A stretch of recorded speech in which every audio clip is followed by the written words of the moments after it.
श्री स्वामी समर्थ. नमस्ते. माझ्या चॅनलवर आपले सगळ्यांचे मी खूप खूप स्वागत करते. आज मी पाडवा विशेष थाळी बनवते आहे. अगदी साधी, सोपी आणि झटपट होणारी आहे. इथे मी सगळ्यात पहिला भात बनवायला घेते.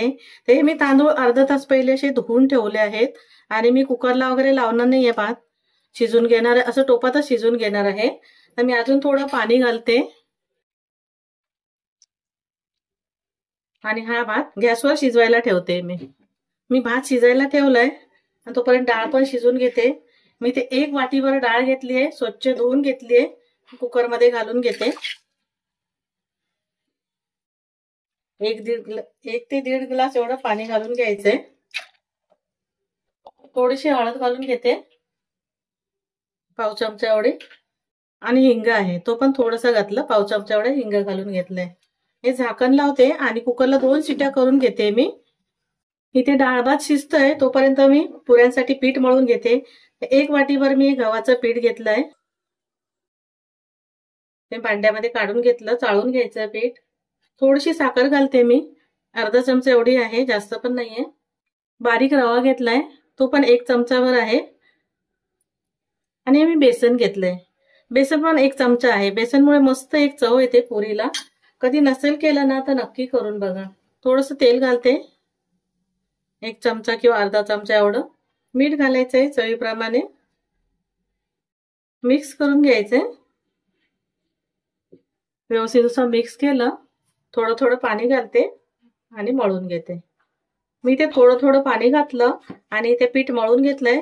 एकदम घट्ट सरळ मळायचं, पातळ नाही ठेवायचं, कारण पुऱ्यांना नेहमी घट्ट पीठ मळून घ्यायचंय पुऱ्यांसाठी. इथे आता पीठ मळून झालंय, झाकण लावून मी ठेवून देते. मी पुऱ्यांसाठी पीठ मळून ठेवलं. आता इथे आपण भाजीची तयारी करू. तर भाजीसाठी मी ते बटाटे घेतले आहेत, स्वच्छ धुवून घेतले आहेत, सालं काढली नाहीयेत, फक्त धुवून घ्यायचे. सालं काढताच भाजी करायची. असे कापून घ्यायचे, थोड्या मोठ्याच फोडी ठेवायच्या. मी ते बटाटा कापून घेतलाय, पाणी घालते आणि धुवून घेते. मी आता इथे बटाट्याची भाजी फोडणीला घालते. त्यासाठी मी कढई ठेवली आहे गॅसवर. 1 ते 2 चमचाभर तेल घालून घ्यायचे. जशी भाजी असेल त्याप्रमाणे तुम्ही तेल घालून घ्या. इथे आता तेल गरम झालंय, थोडीशी राई घालून घेते, जिरं घालते, हिंग घालून घेतलंय थोडस. इथे मी हिरवी मिरची आणि कढीपत्ता घालून घेते, हळद घालते आणि जे बटाटे आपण कापून घेतलेले ते घालून घ्यायचे. चवीप्रमाणे मीठ घालून घ्यायचंय. आणि फोडी नाही या बटाट्याच्या मोठ्याच ठेवायच्या, एकदम बारीक बारीक पण नाही करायचं. भाजी असेल त्याप्रमाणे मीठ घालून घ्यायचं. मीठ घातलं आणि मिक्स करून घेते. मी इथे भाजी ढवळून घेतली, थोडंसं पाणी घालते, अर्धी वाटी एवढं. गॅस कमी करते आणि भाजी शिजवून घेते. झाकण ठेवायचंय, हे झाकण ठेवते आणि भाजी शिजवून घेते. इथे भाजी शिजते तोपर्यंत आपला भात पण शिजला गेलाय. असे तांदूळ भिजून ठेवले ना की छान असा लांब भात होतो आणि मोकळा मोकळा होतो. आता मी पाणी काढून घेते आणि नंतर मुरत ठेवणार आहे. तिथे मी बटाट्याची भाजी शिजत ठेवलेली आणि बघा बटाटा शिजला गेलाय. थोडीशी कोथिंबीर घालून घेते मी वरून. ओलं खोबरं घालायचं, मिक्स करून घेते. 1 वाफ काढायची, झाकण ठेव. ही आपली भाजी तयार आहे. आता ते झाकण ठेवलं, 1 वाफ काढून घेतलीये. परत एकदा ढवळून घेते मिक्स करून. गॅस बंद करते मी आणि भाजी ठेवून देते. आपला भात तयार झालाय, भाजी तयार झालीये आणि इथे डाळ पण शिजली गेली आहे. अशी डाळ दिसायला पाहिजे, एकदम शिजलेली पण नाही पाहिजे. आता मी एका भांड्यामध्ये काढून घेते. इथे मी एका टोपामध्ये डाळ ही काढून घेतली आहे. मिरच्या घालायच्या राहून गेलेल्या, दाखवायच्या, शिजते वेळी घालायच्या होत्या, तर मी आता घालते. थोडंसं कढीपत्ता घालते, ही कोथिंबीर घातली आहे.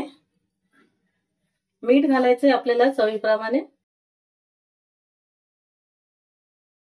आणि ओलं खोबरं घालून घेते. मिक्स करायचंय आणि शिजून घ्यायची डाळ आपल्याला. इथे मी डाळ शिजत ठेवलेली आणि डाळ शिजली गेली आहे. थोडीशी पातळच ठेवायची, जास्त घट्टही नाही करायची. तर मी गॅस बंद करते त्यानंतर खीर बनवायला घेते. तूप घालून घेते. इथे तूप गरम झालंय. त्यामध्ये मी थोडेसे काजू, बदाम, पिस्ता आणि मनुका घेतलेत. ते थोडेसे परतून घेते तुपामध्ये. मी इथे काजू, बदाम परतून घेतलेत, काढून घेते. त्याच तुपामध्ये मी आता हे शेवया घालून घेते. हे शेवया भाजलेल्या आहेत अशा, फक्त परतून घ्यायच्या तुपामध्ये थोडंसं. अर्धा ते 1 मिनिट परतून घेतलं तरी चालेल, भाजायच्या नाही आहेत, चांगल्या भाजलेल्या आहेत त्या. इथे शेवया मी परतून घेतल्या 1 मिनिट. थोडं मी पाणी घालते, अर्धी वाटी एवढं पाणी घालायचं आणि थोडे शेवया पहिला शिजून घ्यायच्या पाण्यामध्ये, नंतर मग दूध घालायचं. आता मी 1 ते 2 मिनिटं इथे शेवया शिजून घेते. इथे 2 मिनिटं शेवया शिजून घेतल्या आहेत. तोपर्यंत मी दूध गरम करून घेतलंय, ते दूध घालून घ्यायचंय.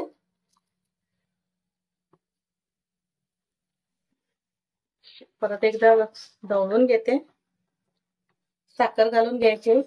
2 ते 3 चमचे एवढी साखर घालते. तुम्ही गोड तुमच्या आवडीप्रमाणे घ्या. मला गोड कमी करायचंय, त्याच्यामुळे मी साखर कमी घालते.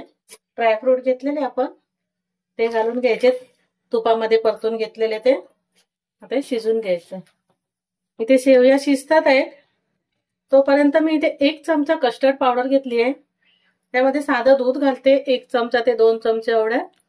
मिक्स करून घेते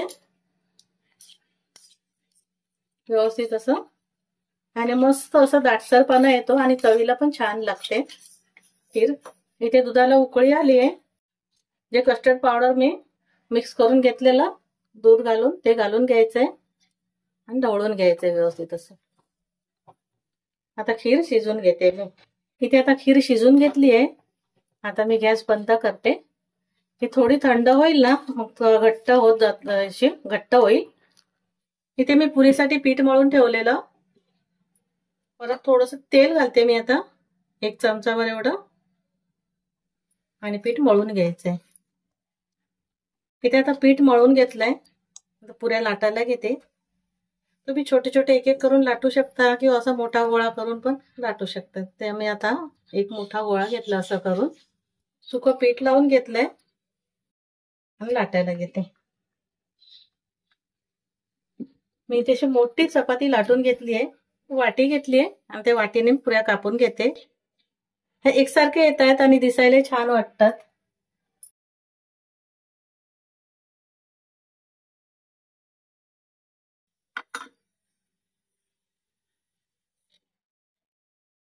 आता मी अशाच पुऱ्या बाकी बनवून घेते.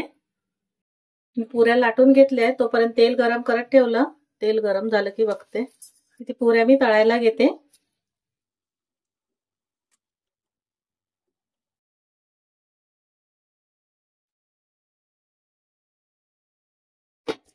दोन दोन पुऱ्या घालून घेते. मस्त फुगतात आहेत पुऱ्या आपल्या. मी पुऱ्या तळून घेतल्या. आता मी कांदा भजी बनवते. कांदा भजीसाठी बघा, इथे 2 कांदे पातळ असे बारीक चिरून घेतले आहेत, एकदम पातळ आहेत. थोडंसं मीठ घालून घेते. मिक्स करून घ्यायचे. सर्व असं कांदे मोकळं करून घ्यायचं. मी इथे कांदा आता मोकळा करून घेतला. त्यामध्ये बेसन घालून घेते. 3 ते 4 चमचे पहिलं घालते, नंतर वाटलं तर परत घालून घ्यायचं. हळद घालते थोडीशी, जास्त नाही घालत. हे मिरची पावडर आहे, ते पण पाव चमचा एवढे. हिंग घालते. ओवा घेतलाय, हातावर चोळून घालते असं.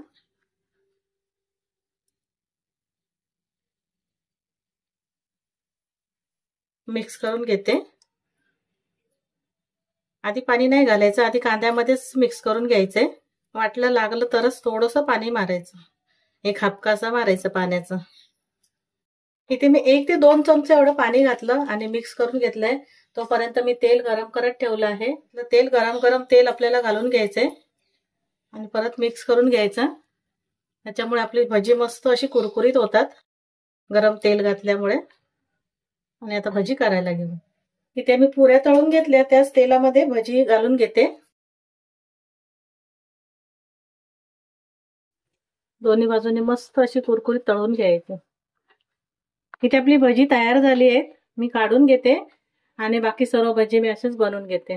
इथे बघा एकदम कमी वेळेमध्ये आणि झटपट अशी आपली पाडवा विशेष थाळी तयार झाली आहे. वेगळ्या पद्धतीने केली आहे भाजी मी. वरण मस्त असं थोडंसं तूप घालून घेते मी. अशा प्रकारे तयार झाली आपली अर्ध्या तासामध्ये तयार होणाऱ्या पाडवा विशेष थाळी. ही तुम्हाला माझी रेसिपी आवडली असेल तर लाईक करा, शेअर करा, सबस्क्राईब करा. थँक्यू.